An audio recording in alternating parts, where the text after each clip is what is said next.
नमस्कारम मित्रों। डॉक्टर सत्या सह सुंदर परिवार के सभी परिजनों को महाशिवरात्रि के पर्व की हार्दिक शुभकामनाएं, बधाई देते हुए आप सबके स्वास्थ्य, सुख और समृद्धि की कामना करता हूँ। सादर प्रणाम निवेदित करता हूँ। आज शिवरात्रि का समय है। भोले बाबा पर कांवड़ से लाया गया जल निश्चित रूप से चल रहा है। मन आनंदित है। आज भोले बाबा भी आनंदित हैं। गंगा जल को प्राप्त करके ये देखिए, क्या प्रकृति का चक्र देखिए। ये प्राकृतिक चक्र है और कितना सुंदर है कि भोले बाबा की जटाओं से निकली हुई गंगा और उनका जल भोले बाबा पर भी चढ़ाया जा रहा है। अर्थात एक चक्र पूरा हुआ, जहां से निकला वहीं पहुंच गया। यही दुनिया का चक्र है। मनुष्य संसार में आया, चला गया, फिर लौट करके आया। वो बात अलग है कि किस रूप में आया या किस योनि में आया, लेकिन लौट कर यहीं आया। जहां से चला वहीं लौट कर आया। एक गीत भी, एक पद भी आप लोगों ने अवश्य सुना होगा। मेरो मन अनंत कहाँ से पावे, ज्यों जहाज को पंछी उड़ उड़ पुण्य जहाज पर आवे। तो हमें इस संसार में ही आना है। यही आने का कारण बना है। हम जो ये सब कार्य करते हैं, छोटे बड़े, ऊपर नीचे, अच्छे मंदे, मैं पाप पुण्य की बात नहीं करूँगा, लेकिन कुछ कार्य ऐसे होते हैं जिनको हम स्वयं जानते हैं कि ये ठीक नहीं है, लेकिन फिर भी करते हैं। कुछ को हम ये जानते हैं कि ये अच्छा कार्य है, लेकिन ये कोई आवश्यक नहीं है कि उसका फल हमें अच्छा ही प्राप्त हो। इसलिए वास्तविकता यह है कि हम जानते ही नहीं कि हमसे जो कार्य हो रहा है वो अच्छा है या मंदा है। ये तो भोले बाबा जाने, वो ईश्वर जाने कि वो हमसे कैसे कार्य करा रहा है।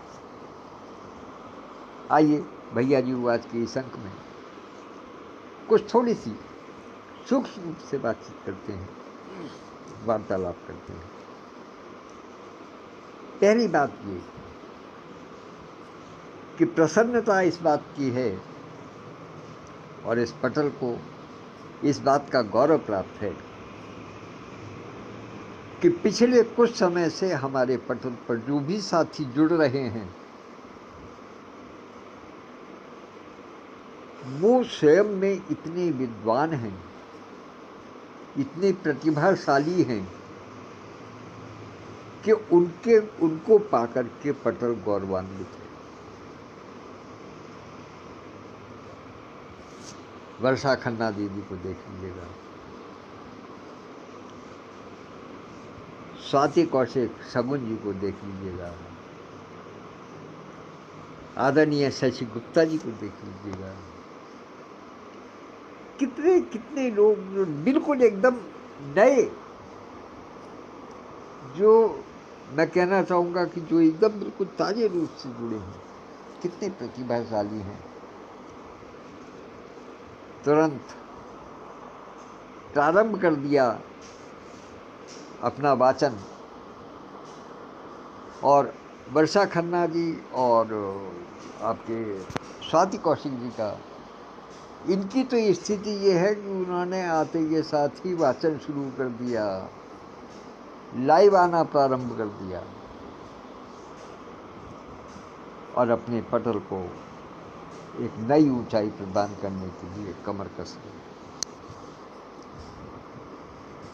ये प्रभाव है इस पटल के वातावरण का। इस पटल पर जो वास्तविक पारिवारिक समझ, बूझ और शांति का वातावरण मिलता है, ये उसका प्रभाव है। मैं उनकी प्रतिभा को कम करके नहीं आंक रहा। उनकी प्रतिभा निश्चित रूप से बहुत बढ़ी हुई है, लेकिन ये बात भी कहना पड़ेगा कि इस पटल के वातावरण ने उनके उत्साह में वृद्धि की है, तभी उन्होंने त्वरित निर्णय लिया कि अब उनको वाचन में उतरना है। जो विशिष्ट कार्यक्रम है, मेरा कार्यक्रम मेरी पहचान, उसमें अपने विचार देना, उसके लिए अपनी श्रृंखला का निर्माण करना, उसके लिए अपने दिनों का निर्धारण करना और उसके लिए अपने समय का निर्धारण करना, और वो भी इतनी जल्दी, ये बहुत बड़ी सौभाग्य का विषय है। ये बड़े शुभ लक्षण हैं इस पटल के लिए, हमारे इस परिवार के लिए, सत्य सहज सुंदर परिवार के लिए शुभ लक्षण। अब हमें क्या करना है? हमें कुछ नहीं करना। ये जो एक छोटी सी चिंगारी कहिएगा जो लगी है नए लोगों के मनों में कुछ करने की, बस इसका प्रभाव देखते जाना है किस तरीके से इस समाज में चारों तरफ फैलती है। मुझे विश्वास है कि जैसे दीपावली पर पटाखों की लड़ी में जरा सी चिंगारी लग जाती है और फिर वो जहाँ तहाँ, इधर उधर, यहाँ वहाँ, हर तरफ वो कूदते चली जाती हैं, अंधकार में रोशनी करते रहते हैं, आवाज़ करते रहते हैं, दूर दूर तक लोगों के कानों में उनका स्वर सुनाई देता है, उनका प्रभाव दिखाई देता है, वातावरण में उनका प्रकाश और उनका धुआं दिखाई देता है, लोगों के कानों तक उनका स्वर सुनाई देता है। तो वो स्थिति आज की है। आज जो दिखाई दे रहा है, जो जरा सी चिंगारी लगी है, वो ऐसा ही असर करेगी, मुझे मालूम।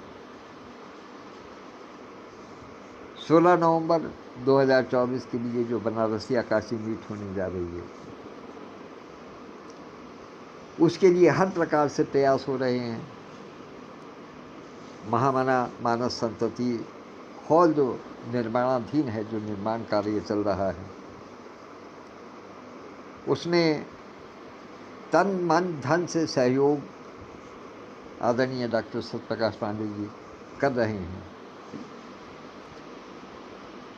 वो उसमें पूरी तरीके से लगे हुए हैं, संलिप्त हैं। हम सब लोग वैचारिक रूप से लगे हुए हैं, मानसिक रूप से जुड़े हुए हैं। किसी प्रकार की यदि कोई सहायता की आवश्यकता होती है तो हम उसमें वैचारिक रूप से उनका समर्थन, उनका साथ दे रहे हैं।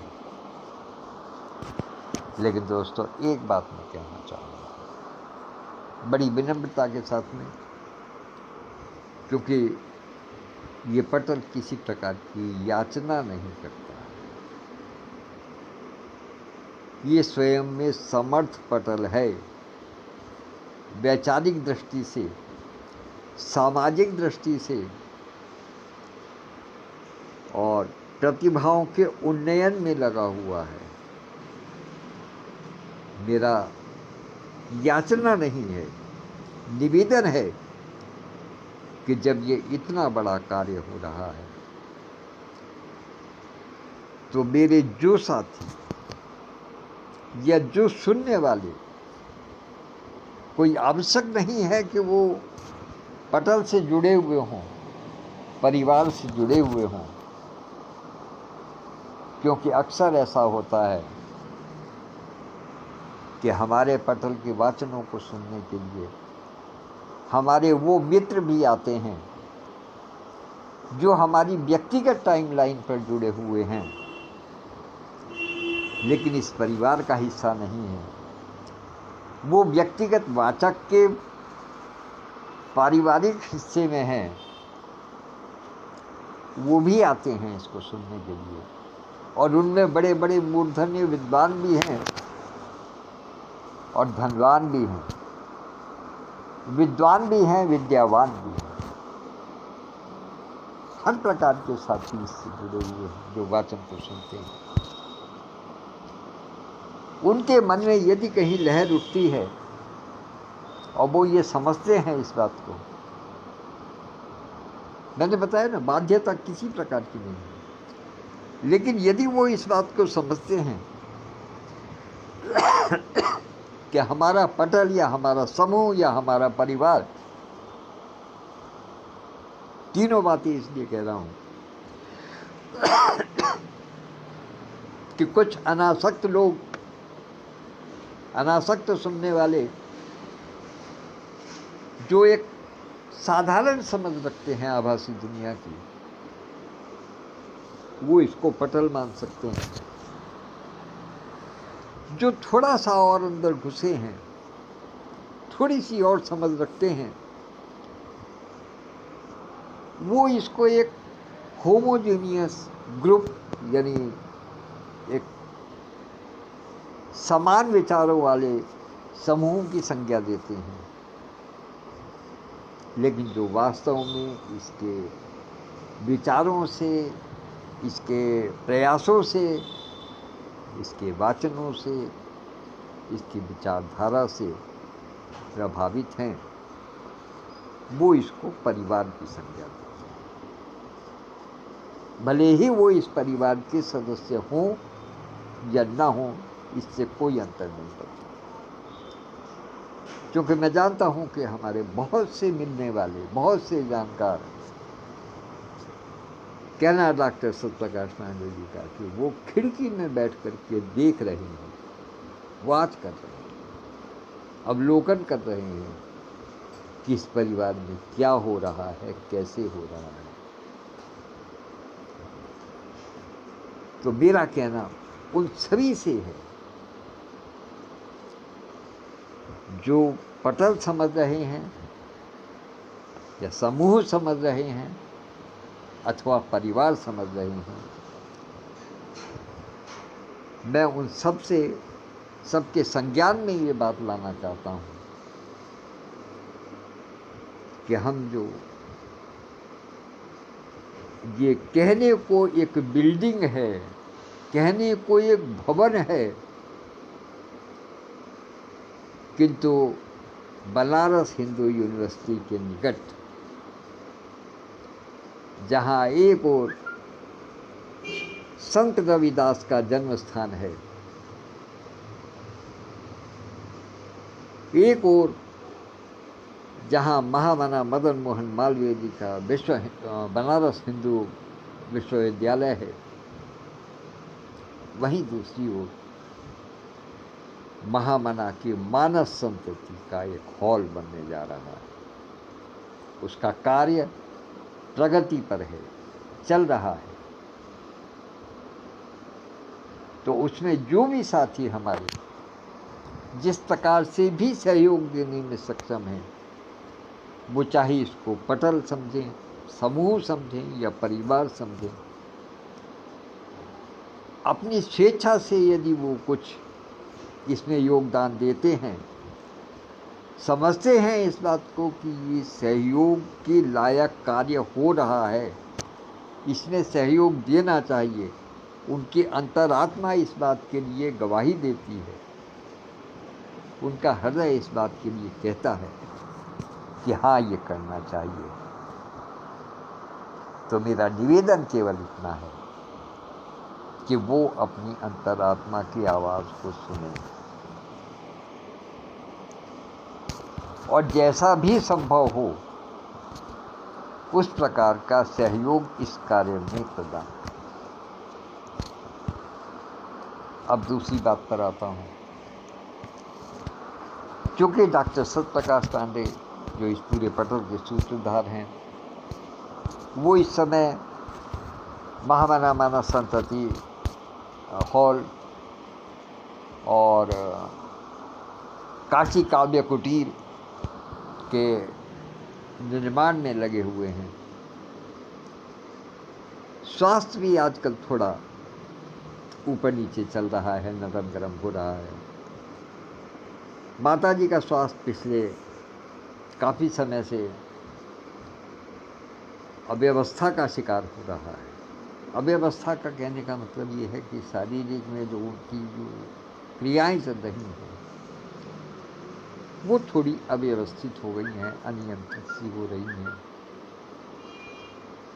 हालांकि ईश्वर की कृपा है कि सब ठीक है, लेकिन उनकी तरफ ध्यान देना भी अति आवश्यक है हम सब लोगों का। हमारा मन वहाँ लगा रहता है। डॉक्टर सत्य प्रकाश पांडे तो स्वयं वहाँ उपस्थित हैं, कोई बात नहीं, हर समय देखने के लिए। तो इसलिए हम सब लोग बहुत ज़्यादा ध्यान पटल की ओर नहीं दे पा रहे हैं। ये हमारी व्यवस्था है, क्योंकि हमारा ध्यान पटल के अन्य कार्यों की ओर, परिवार के अन्य कार्यों की ओर अधिक बटा हुआ है। इसलिए जो भी साथी हमारे जो भी कार्यक्रम कर रहे हैं,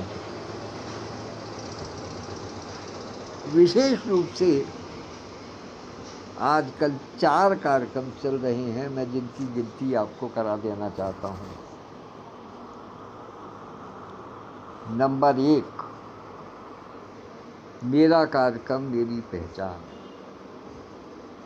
जो साथी इस कार्यक्रम का बीड़ा उठाए हुए हैं वो अपने नियत समय पर, अपने नियत दिन पर, मैं जानता हूँ कि अपना कार्यक्रम कर रहे हैं, लेकिन उसको लगातार उसके क्रम में व्यतिक्रम ना हो, उसके क्रम में छूट ना हो, इसका विशेष रूप से ध्यान रखें।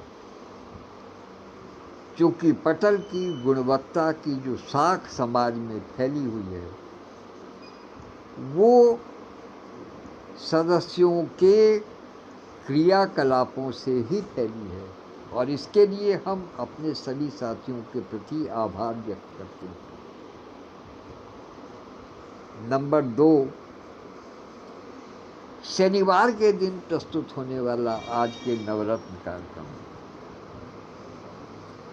मुझे लगता है कि वो आजकल कहीं थोड़ा पीछे छूट रहा है। मैं स्पष्ट कहता हूँ, मुझे झूठ बोलने की आदत नहीं है, लेकिन वो कहीं थोड़ा सा कहीं पीछे हट रहा है, मुझे लग रहा है। उसकी ओर थोड़ा जोर लगाएं, थोड़ा और प्रयास करें। नंबर 3, रविवार का कार्यक्रम सबसे सृजन।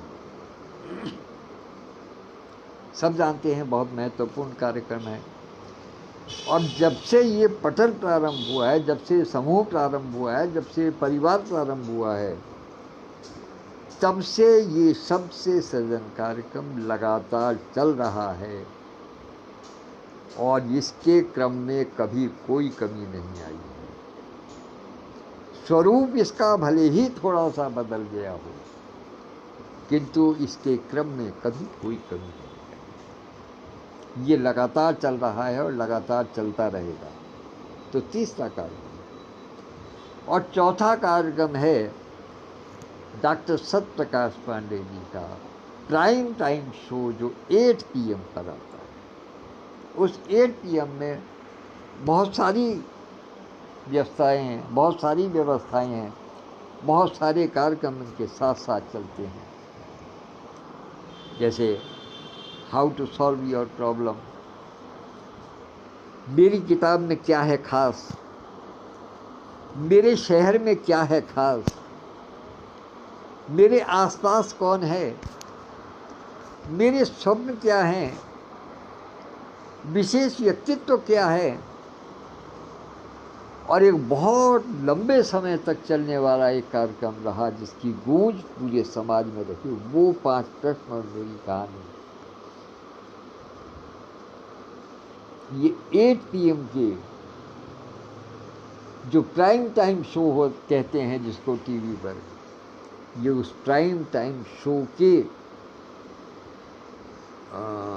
मुख्य आकर्षण है, जो अभी भी हैं, लगातार चल रहे हैं। हाँ, थोड़ा सा पारिवारिक परिस्थितियों के कारण, कुछ परिस्थिति जन्य स्वास्थ्य जनित परिस्थितियों के कारण इसमें कभी कभी व्यवधान आ जाता है, लेकिन वो ऐसा है कि उसको विचार उस पर किया जा सकता है, उसको हम लोग मान सकते हैं, सहन कर सकते हैं, कोई दिक्कत वाली बात नहीं है। लेकिन ये कार्यक्रम लगातार चल रहे हैं। आज आपको बताता हूँ कि 8 PM का जो कार्यक्रम है, जो प्राइम टाइम शो है, जो डॉक्टर सत्या की बात है, उसको वो समय देने के पीछे कारण क्या है? बहुत दिनों से मैं इस बात को सोच रहा था कि आपके समक्ष रखूं कि आखिर इसका समय, इस समय का कारण क्या है। आज याद आ गया तो बता देता हूँ।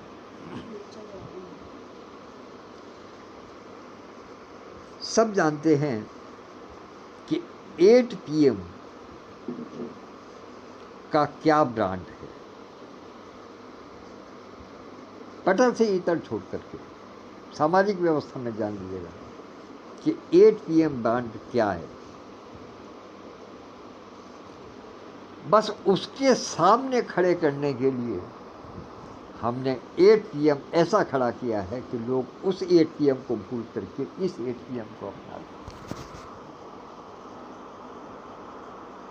शेष मुझे कुछ कहने की आवश्यकता नहीं है, क्योंकि सभी प्रबुद्ध हैं, सभी जानते हैं कि उस 8 PM का क्या मतलब है और इस 8 PM का क्या मतलब है। ये समय जानबूझ करके इसीलिए रखा गया है कि यदि कोई व्यक्ति उस 8 PM का शिकार है तो वो इस 8 PM में आकर के उससे सदा सदा के लिए दूर है, क्योंकि वो 8 PM केवल विचारों में विद्रूपता पैदा करता है, जबकि ये समाज में शांति लाने का काम करता है, मस्तिष्क में शांति लाता है। वो समाज में परेशानी पैदा करता है और ये समाज में समरसता पैदा करता है। वहाँ वो किसी की सुनता नहीं है, लेकिन यहाँ सुनाने के लिए सब तैयार हैं, यहाँ सब सुनते हैं। इस 8 PM में सब सुनते हैं, उस 8 PM में कोई नहीं सुनता। ये प्रभाव है इस 8 PM का, इसलिए ये 8 PM का कार्यक्रम प्राइम टाइम में रखा गया है। शेष सभी कार्यक्रम जो हैं वो उनके समय इधर उधर हो जाते हैं। सबसे सजन और फ्राइडे मीट, आज के नवरत्न, जितने भी कार्यक्रम हैं, या मेरा कार्यक्रम मेरी पहचान, जितने भी कार्यक्रम हैं, सबके समय अलग अलग हैं। कोई भी उनमें से कोई भी कार्यक्रम 8 PM का नहीं है। 8 PM का कार्यक्रम केवल और केवल समाज के सुधार के लिए, समाज की बात करने के लिए, उसमें किस प्रकार से सुधार हो सकते हैं, उनमें क्या नए नए बिंदु हो सकते हैं, उन सब पर विचार विमर्श के लिए, एक वैचारिक क्रांति उत्पन्न करने के लिए ये 8 PM का समय रखा गया है। बाकी सारे कार्यक्रम अपने अपने अलग अलग समय पर हैं। और इस 8 PM के कार्यक्रम में, प्राइम टाइम शो में आने के लिए किसी को दिक्कत ना हो, किसी के मोबाइल पर कोई परेशानी ना हो, किसी प्रकार की कोई विवशता ना रहे, इसलिए ये कार्यक्रम बनाया गया था कि 2 घंटे पहले अर्थात 6 बजे के बाद में कोई भी और कार्यक्रम नहीं होगा, कोई और प्रसारण नहीं होगा, ताकि इस 2 घंटे के अंदर हम अपने मोबाइल को चार्ज कर सकें, चार्ज रख सकें, अपना जो ज़रूरी काम है वो निपटा सकें, ताकि 8 बजे 8 PM जो कार्यक्रम होता है उसको हम पूरे मनोयोग से सुनें, पूरे मनोयोग से उसको हृदय से ग्रहण करें। ये इस 8 PM का आजकल 8 PM में ड्रीम की बात की जा रही है, स्वप्न की बात की जा रही है, और स्वप्न हर मनुष्य देखता है, छोटे बड़े हर प्रकार के देखता है, लेकिन मेरा मानना यह है कि स्वप्न हमेशा बड़ा देखना चाहिए। स्वप्न मनुष्य को हमेशा बड़ा देखना चाहिए। छोटे स्वप्न का क्या है, छोटे स्वप्न तो हम देखते रहते हैं मुझसे। अरे आप ये मान करके चलिएगा कि मान लिया भगवान यदि सामने हैं, यदि ईश्वर हमारे सामने आकर के कह रहे हैं कि आप कुछ मांगे, तो क्या मांगे हम उनसे? मकान मांगे, दुकान मांगे, घोड़ा गाड़ी मांगे, संतान मांगे, क्या मांगे हम उनसे? यदि मांगना ही है उनसे तो चिर शांति मांगे, हृदय में उनके चरणों के प्रति अनुराग मांगिए। जो मिलना इतना असंभव नहीं है, इतना आसान नहीं है, क्योंकि मन बहुत विचलित होता है, हमेशा चंचल है। मन को स्थिर करने की शक्ति मांगे। तो मांगे तो वो स्वप्न देखें किस बात का, कि ईश्वर सामने खड़े होंगे तो हम ये मांगे। निश्चित रूप से उस स्वप्न से एक दिन वो अवश्य ही पूरा होगा। छोटी मोटी चीज का क्या मांगना, कि गाड़ी मांग ली, बंगला मांग लिया, कर्जे से मुक्ति मांग ली। अरे आप जीवित रहोगे, अपने हाथ पैरों से कमाओगे, तो कर्जे से भी मुक्ति होगी ही होगी, निश्चित रूप से, इसको कोई दो राय नहीं। आपकी नीयत ठीक होनी चाहिए, आपकी नीति ठीक होनी चाहिए, तो निश्चित रूप से जान लीजिएगा कि कोई भी बाधा, कोई भी परेशानी आपके सामने अधिक समय तक टिक नहीं पाती। ये सब विचार कहाँ से चलते हैं, समाज में कौन दे रहा है, या किस प्रकार से पहुंचते हैं, उसका एकमात्र माध्यम डॉक्टर सत्या सैल सुंदर परिवार का कवि के साथ कॉफी पटल, जिस पर आज लगभग 6000 से ऊपर श्रोता हैं, सुनने वाले हैं। इनकी संख्या बढ़ानी है हमको। हम सब जानते हैं किस प्रकार से बढ़ेगी, लेकिन इसके लिए प्रयास करें। बहुत एक लंबे समय से संख्या लगभग स्थिरता को प्राप्त हुई है, उसको और बढ़ाएं।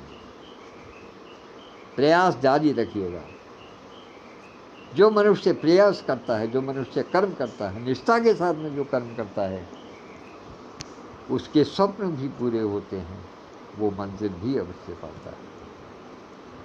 इन्हीं शब्दों के साथ में आज मैं अपनी वाणी को विराम देता हूँ, और डॉक्टर सत्यप्रकाश पांडे जी के स्वास्थ्य ठीक नहीं है, उनके शीघ्र स्वस्थ होने की कामना करता हूँ।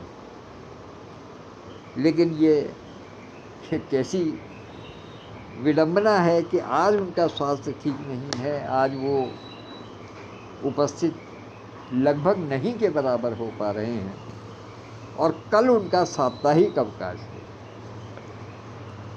तो मैं चाहता हूं कि वो आज और कल दोनों दिन पूरा विश्राम करें, और परसों सबसे सजन में नई ऊर्जा के साथ में पुनः उपस्थित होंगे तो हम सबको अच्छा लगेगा, नया कार्यक्रम देखेंगे। यदि शाम तक उनको गले में कुछ सुधार लगता है तो वो शाम को ड्रीम कार्यक्रम अवश्य करें। मैं चाहता हूं कि वो कार्यक्रम छोटा करें लेकिन गुणवत्ता से भरपूर करें। इन्हीं शब्दों के साथ में मैं अपनी वाणी को विराम देता हूं। अभी अभी डॉक्टर सत्यप्रकाश पांडे जी उपस्थित हुए हैं, उनकी उपस्थिति को नमन करता हूं। आदरणीय वीणा गर्ग दीदी उपस्थित हैं, आदरणीय डॉक्टर विद्युत प्रभा चतुर्वेदी मंजू दीदी उपस्थित हैं, और एक मेरी बहुत प्यारी बिटिया सोनिया यशवीर, वो भी उपस्थित रही हैं।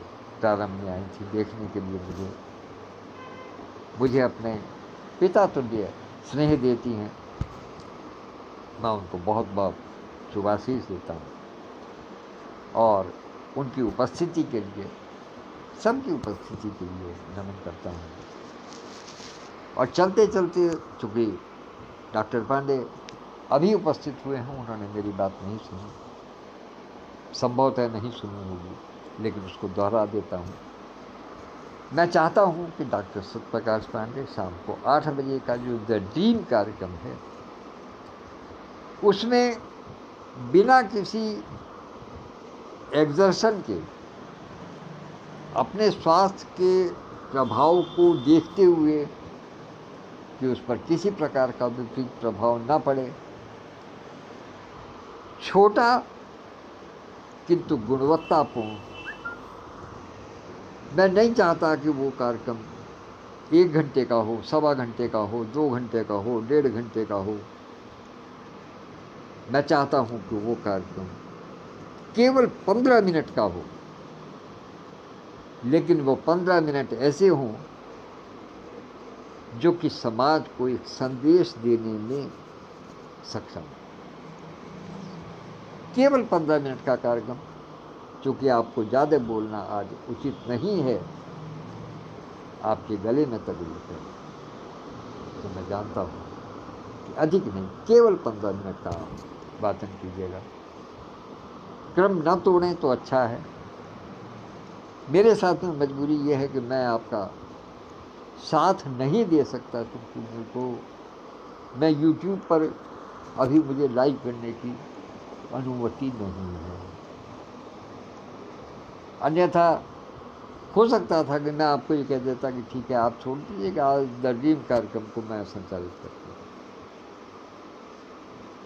ईश्वर की इच्छा हो सकता है किसी दिन वो करना चाहिए, कोई दिक्कत नहीं है। आदरणीय भाई जगबीर कौशिक जी भी उपस्थित हैं, उनकी उपस्थिति को भी सादर नमन करता हूँ और कल तक के लिए अनुमति चाहता हूँ। अपना स्नेह आशीष बनाए रखिएगा। नमस्कार, धन्यवाद। कल फिर मिलेंगे 11 बजे इसी पटल पर। आज की बात, नमस्कार।